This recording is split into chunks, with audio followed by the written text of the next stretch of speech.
ابتدا اول آخر 3 دفعہ یہ درود پڑھے گا. سن لیں ذرا، میں ایک عمل بتا رہا ہوں. میرے آقا مدینے والے کے نام کی برکت دیکھیں.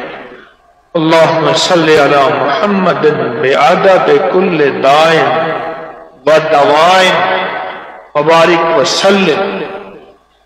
یہ درود پاک ضرور یاد کر لیں. میری منت بھی ہے، درخواست بھی ہے، عرض بھی ہے.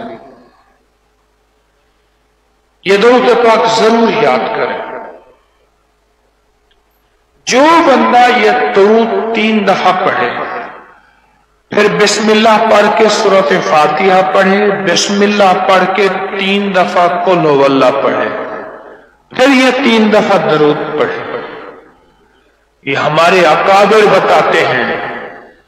ہمارے بڑے بڑے اکابر کی زندگی کے معمولات میں سے ہیں. میرے پاس ان کے حوالے ہیں، یہ پڑھ لیں. کیا ملے گا؟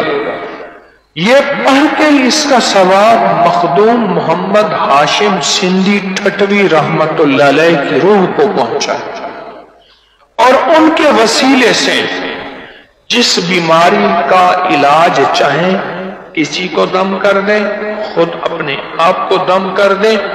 کوئی لا علاج دنیا کی بیماری ہے، یہ دن میں وقتاً فوقتاً کرتے رہیں. آپ صبح شام کر سکتے ہیں، آپ ہر نماز کے بعد کر سکتے ہیں، آپ ہر آدھے گھنٹے کے بعد کر سکتے ہیں، آپ دن میں مسلسل کر سکتے ہیں. پر لا علاج بیماریوں کے لیے ایک پرتاثیر آخری باکمال چیز ہے لا علاج بیماری.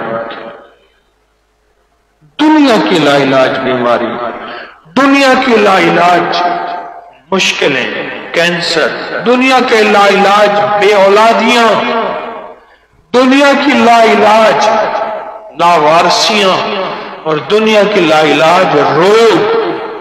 اور جس بیماری اور جس تکلیف کا علاج چاہیں کر لیں. یہ حیرت انگیز نسخہ ہے، آزمودہ ترین ہے. اور میرے شیخ کی مجھے اجازت، ان کی طرح سے آپ سب کو اجازت.